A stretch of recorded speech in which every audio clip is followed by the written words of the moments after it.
Hey guys, I'm here with Dallas Jenkins. Dallas, I had you on the podcast a couple of years ago. We promoted The Resurrection of Gavin Stone, Yes. Which was a movie that you directed. And did you write that movie? I co-wrote it, yeah. Okay. And that movie did not do as well as expected. And that kind of put you on a path for what you're doing now. So kind of give me that story and what you're up to now. Yeah, that's an interesting choice of words when you said it put me on a path. What's interesting is it actually put me off a path that I had been on onto an unknown path. I mean, I and when you said on a path towards what you're doing now, I had no idea of where it was going to go. I didn't know. I went from being a director who had a very bright future to being a director who didn't have a future at all in about 2 hours. So like The Resurrection of Gavin Stone had some of the biggest producers in Hollywood involved. It had a huge studio behind it. Great cast. Yeah, I mean, there was a lot of high expectations and great test scores, and there was a lot of reasons why we thought it was going to be successful, to the point where these companies were planning to do multiple movies with me over the next 10 years. And when the numbers came in, on Friday afternoon for the box office, they were so bad that it instantly, the other companies were like, yeah, we dipped our toes into the faith-based waters, no more. That didn't work, which is their right, and I understood. And I was just stuck, at home with my wife, weeping and praying, going, what happened? I mean, this was so clearly God-led, Yeah. and now it's failed. And I don't know if I'm going to make another movie again. I mean, I can't go through this anymore. And you'd had a 20-year career in sure. film and church media and stuff Yeah, like that. yeah. And so, at least I had a job. I mean, I was doing these movies and these projects while working at my church in Chicago.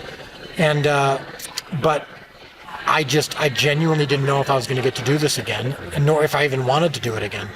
And God showed up so powerfully in our lives personally, of showing us a very important truth that has stuck with me since that day, which He pressed it on the heart of my wife, He pressed it on my heart, and He pressed it on the heart of a guy that I barely knew who just reached out to me and said the exact same thing that God was saying to us, which is, your job is not to feed the 5,000, it's only to provide the loaves and the fish. And so I got to this point where I stopped worrying about how my products were going to get out, what the success level would be, what my responsibility was, and realizing it was just solely, I just needed to focus on like providing the loaves and fish and letting God do the rest. And so that led me to being open-minded to when I'm gonna actually take a moment here to a little side note, which is I made this short film for my church's Christmas Eve service. I kind of poured myself into that. Right. So I made a short film about the birth of Christ from the perspective of the shepherds. And just kind of a unique spin on the story, the same story, but from a different perspective. And while I was doing that, I loved it so much, and I felt so at home, and I got this idea for a multi-season show about the life of Christ. There's been movies, there's been miniseries, but there's never been a multi-season show about Christ where you can really dig into the characters and really get deep into the stories and the backstories and take your time. So, but that short film was just intended for church, and that's where I was going to leave it. But that got in the hands of a company called VidAngel, which is an up-and-coming streaming service that I love. And they loved the idea of the show. And they said, we think we can get behind this. And I got excited. And then they said, we think we should raise the money through crowdfunding. And I got depressed. Because I'm like, crowdfunding is for like these little projects that you see on Facebook. And they're like, we're trying to hit 10,000 and we're only, we're $800 in. Can we reach, You needed millions. Oh, I did millions, because, well, that's the thing. If to do it this right, to do first season one, we wanted to do $1 million an episode, which sounds like a lot. Yeah. But it's actually not even that much for a show like this. Right. And the all-time crowdfunding record is $5.7 million. It's the all-time record for a media project. So the notion of raising $8 million plus another couple million for marketing was just completely ridiculous. Right.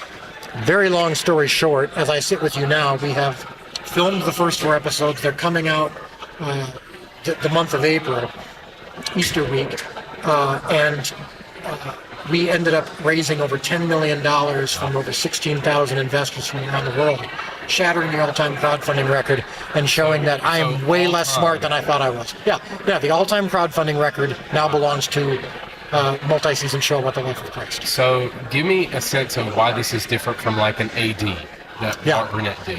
What's the difference in something like that? Yeah, so the most obvious difference between AD, which was also attempting to be a multi-season show, but it was post-Christ. Right. So this was, after Christ had died, picking up the story.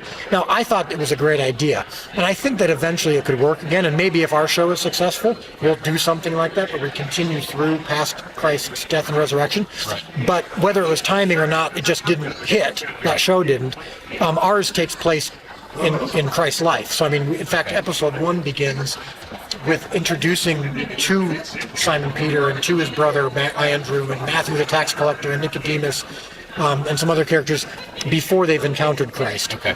And then over the course of season 1, we see Christ gathering his followers and performing some of his early miracles. So do you know at what point you're going to do crucifixion? Yeah. At what point you're going to do all that's mapped out? Well, on one hand, yes. In the sense that, I 2 years ago I had mapped out multiple movies with some of the biggest producers in Hollywood, and I didn't end up doing them. So, I can still, you and I may be doing a podcast next year about some new project because the chosen failed miserably. So you never know. Yeah. But the plan is 7 seasons. The 7th season is we intend it to be, the resurrection and the aftermath of that. The season 6 before that would be the Christ crucifixion. Wow. And so we've got multiple seasons to kind of take our time with these characters, get to know them like any other show that you'd binge watch, or take the time with the characters to really focus on them and identify with them. And so we're writing with that in mind. But again, if it all fails miserably, then... How many episodes per season? 8 episodes. So 8 episodes. The first 4 episodes have been filmed. We went ahead and decided it when we hit the $4 million mark in the crowdfund. It was starting to go slowly, and we said, listen, maybe we just need to make these 4 episodes, and maybe that'll help us raise money for the rest. And it didn't. We were starting to shoot them, and we were thinking we're doing updates from the set and getting people excited. Now the money's going to start pouring in, and it actually slowed way down. I think some people were thinking, hey, you don't need money. You're already making these episodes. Whatever the reasons are, it slowed way down. We were ready to actually just kind of stop, and then we decided to go ahead and give a deadline for fundraising. And said, here's the deadline, January 6th, we got to stop fundraising, we got to start actually producing and marketing. Let's quit this sales job all the time. Right. Of course, $5 million came in the last couple of weeks and shattered the record, and so all that came out well. Wow. But yeah, 8 episodes in season 1, but the first 4 are going to be released here in April. The next 4 come out in fall. But yeah, that's where we're at now. Awesome. All right, so as I leave you today, you're talking to church media guys. So tell me personally, and you touched on it a little bit, how has this humbled you? This whole experience of because I can notice a difference in you. On stage today when I was listening to you, it's just like God's done a work in you that I'm at a different place. And that comes through. I don't know if it's humility or what, but just kind of tell me. It's a combination of 2 things. I think one is humility, the other one is authenticity. Yeah. So I think some people have been driven to be humble by failures before, but then they're not necessarily authentic with others about them. Right. And that's not a criticism. I've been that way myself, where you experience a failure, but you try to put a positive spin on it. Yeah. Or you're authentic and you're yourself, but you're actually somewhat arrogant. I've been that too. Yeah. What happened to me after the Resurrection of Gavin Stone was I had no choice but to be humble. If you're cocky after a movie that you thought was going to be successful bombs, you're really lacking some awareness issues. Right. Or you're really having some awareness issues. So what happened was a couple days after Gavin Stone bombed, I went on Facebook and I wrote this long post where I just kind of poured my heart out. Yeah. And I don't know if you remember it. You're nodding as though you do, so maybe you read it. Yeah. Because it actually went kind of mini viral in a sense, as much as a private Facebook post can go. Yeah. Because I just said, listen, guys, I failed. Yeah. And I can put the blame on someone else, or I can put the blame on anywhere. But the fact is, I thought this would work. It didn't. And what do you do in your career when that happens? And I basically was honest about the fact that I had failed, and I had to take the blame for it. But I also was being honest about the fact that God met me there. And I had a profound experience with the Lord, and my wife and I did, realizing it's not my job to feed the 5,000. And so the response to that post, along with the response to a speech I gave at a conference a couple of months later, where I was asked to be the keynote speaker. And I got up and I said, listen, guys, I don't have any advice for you here career-wise, because I'm coming off my biggest failure. So let me just tell you my story and where I'm at spiritually. Yeah. And the response was, and I can say this without, I hope I don't sound arrogant, but the response was, overwhelming. I mean, it was a room of people. It was a sustained standing ovation. People were crying. They were coming up to me later saying, I mean, I still get people 2 years later saying it changed their life. Now, again, that wasn't me. That was just me going, here's my story, what God did when in the midst of my failure. So again, that's a long answer to your question, but how has God humbled me? Well, that was easy. I mean, that was easy. I failed. But the authentic part, I think people are responding to me just being honest about that. Yeah. And I think that pours into the show. The Chosen is a show that if you watch episode 1, and especially if you know, all 4 episodes, you see the hallmark of the show is authenticity. These are real, raw human characters who are struggling. This is not a whitewashed version of the Jesus story. Either literally in the skin color, they're not white people, but also metaphorically, this is not a clean, safe, fun, cute Jesus story. This is about the pain and the oppression that people were going through collectively and personally. Yeah. Awesome, man. Well, I think that one lesson for us that I'm really taking away is it can happen in a failure, but it doesn't have to. Like we need to be humble. That's a really good authentic point. all the time. Yeah. You know, so I think we can learn from your story and our failures, but I think it's a lesson to like, hey, let's watch our arrogance level. Let's watch our. Well, and I think some people would say, oh, well, okay, you're saying that you're broken and you're humble, but like you just, raised $10 million, from 16,000 people, you should be flying pretty high, or are you flying high? And it's like, man, if I don't learn the lesson that I learned on Gavin Stone, if I don't keep learning that lesson every day, shame on me. Like God will hold me to great account for that if I didn't learn that lesson this time around. Right. Well, awesome, man. Thank you for your time. Where can we see the show? So you go to thechosen.tv. The first 4 episodes are available. You can watch episode 1 for free, but if you want to purchase all 4 episodes, you can do that. And then you can also get right now, no matter when this airs, the devotional book is out. So we also did a book called The Chosen 40 Days with Jesus, which is a companion devotional to the show. But even if the show didn't exist, the devotional would. It's great even before the show because it takes you deeper into these stories and into these characters in ways that I hadn't experienced before, even though I've been a lifelong believer. Cool. Well, man, thanks for your time. Really appreciate it, brother. Always good to talk to you. Excuse me. I have something for you. For me. Throw this down for a catch. I don't have a quarrel with you, teacher. We've been doing this all night.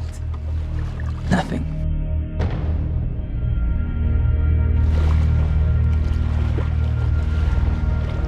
All right.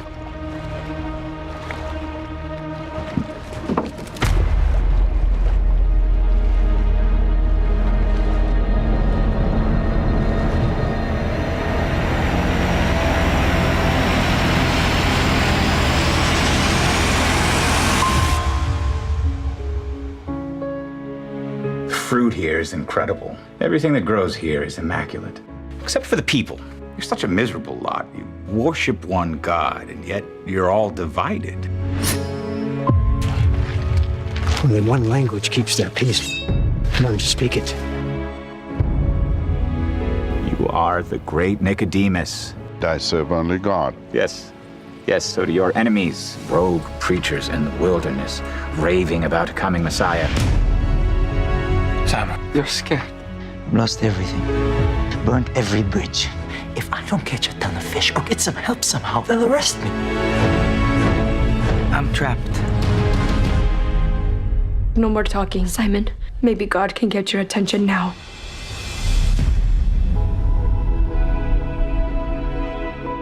Why? Fear not, for I have redeemed you. I have called you by name.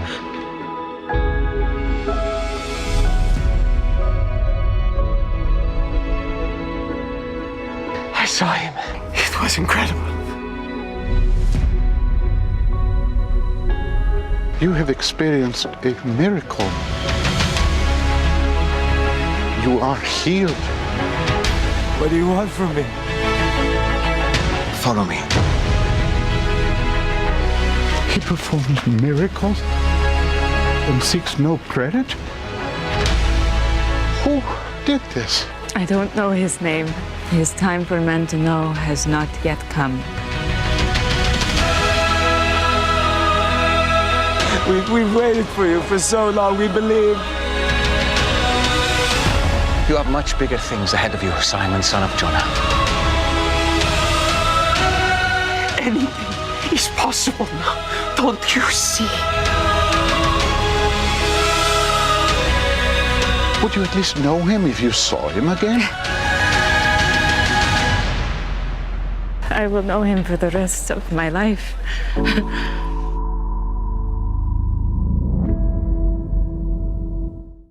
Dallas, director of The Chosen. You know, last year, over 15,000 people from around the world crowdfunded a record-breaking $10 million to create an original series outside the Hollywood system. And we created this so the world can experience